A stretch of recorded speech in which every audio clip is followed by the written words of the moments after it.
and he's doing some stand-up comedy tonight. So please welcome to the stage. Come on, Robert. Come on up here.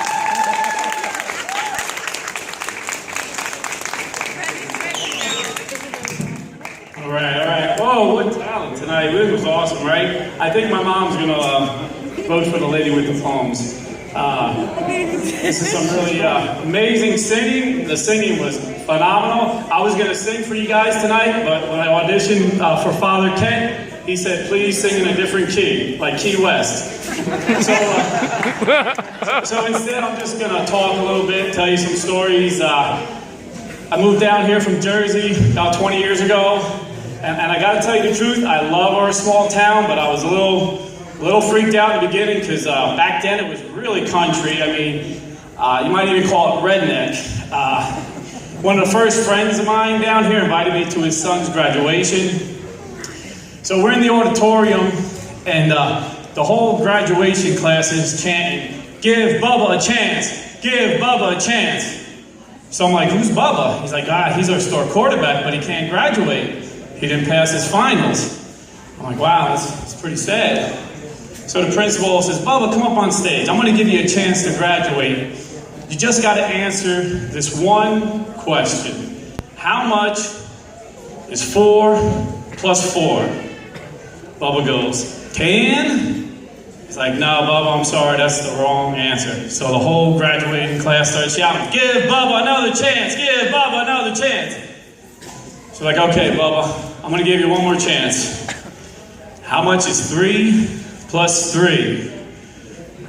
Bubba's like, 7? He's like, no, I'm sorry, Bubba. So the whole class starts shouting, give Bubba another chance, give Bubba another chance. He's like, Bubba, please, it's the last chance I can give you. How much is 2 plus 2? Bubba goes, 4?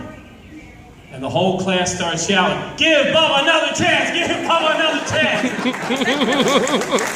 if you're not laughing, you graduated with Bubba. So after the graduation, my friend invited me out to his house for dinner. And he lived way out there in Hopewell, a little bit different from, Jersey, meatball Sunday dinner, but it was nice. It was a real wholesome country family. We said grace, all sat around the table. And when we were finished, I noticed sitting at the table with us was this pig with no legs eating dinner with us. So I go to my buddy, I'm like, hey, what's up with the pig with no legs at the table? He's like, that's no ordinary pig. That pig right there, when little Becky Sue was 2 years old and ran out onto 192 and a truck was coming, that pig grabbed her with his mouth and saved her life. No, sir, that is no ordinary pig. I'm like, wow, that's pretty cool. He's like, no, not only that. When my wife Martha here was choking one day, that pig actually dialed 911 and saved her life. I'm like, that is really cool. But what happened to its legs? He goes, Rob, that's no ordinary pig. A pig like that, you don't eat all at once.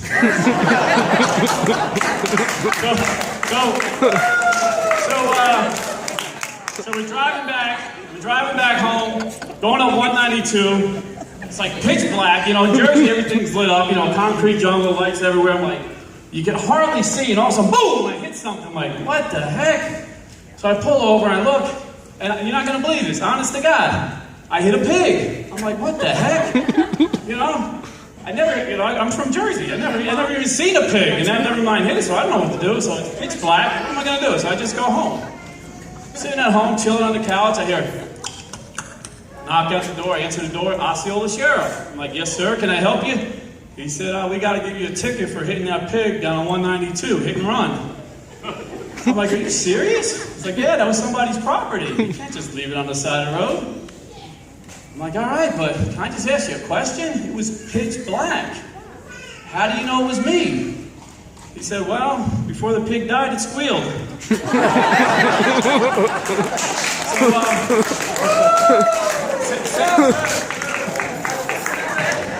St. Cloud's come a long way. I mean, I was here before we had the Super Walmart. Super Walmart's awesome. Me and my wife were shopping there the other day, which means she shops for about 6 hours, and I just wander around just looking at stuff, And so I'm looking at the bulletin board and I see a sign that says, free. So of course that got my attention. I'm like, okay. It says free, talking dog. So I'm like, yeah, I've been here for about an hour. I got 5 hours to kill. I'll go check it out. I'm sure it's just a hoax, but you know, I'm always up for a good joke. So I drive out to the address, knock on the guy's door. I'm like, hey, I'm here for the free talking dog. He's like, yeah, it's out back. I'm like, okay, what's the joke? He goes, no joke. I'll show you. So I'm like, all right. So he brings me out back. He says, go ahead, talk to him. So I go, hey, so you talk? And the dog goes, yeah. I'm like, whoa. I'm like, how do you talk?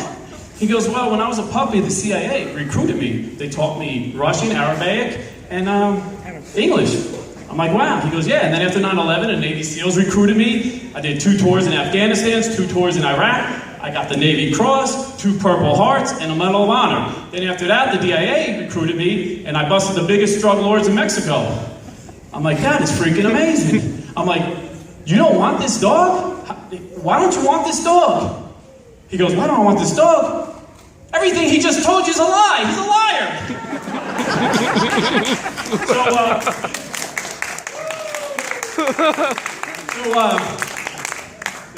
Last month, my wife and I celebrated our 30th wedding anniversary. Thank you. I never knew what happiness was until I got married. Then it was too late.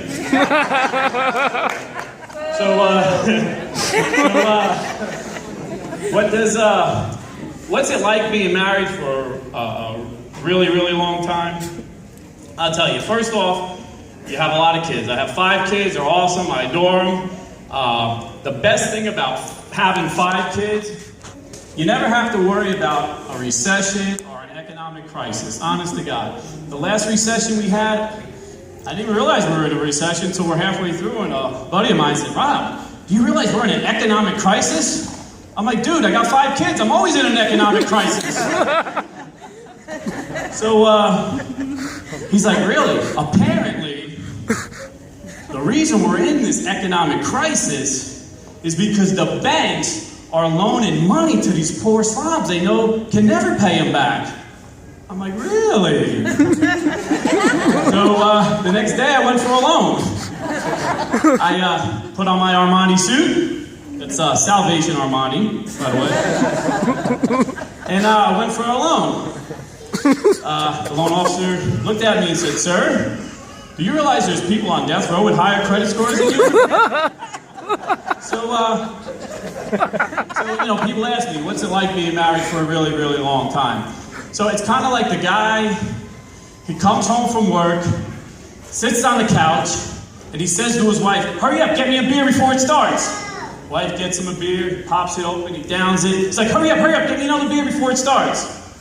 She gets him another beer, he pops it open, he downs it. He's like, hurry up, get me another beer before it starts. Get me another beer before it starts. She's like, you know, I'm sick and tired of this crap. Every day, it's the same thing. He goes, too late, it started. In all honesty, I'm going to take 30 seconds to be serious. Marriage is awesome. I'm a proud Catholic. I'm proud to be married. And if anybody's thinking about getting married, I'm going to give you some honest business advice from someone who's been married 30 years. This is for real, no joke. Don't marry the person you think you can live with. Marry the person you know you can't live without. I followed that advice myself.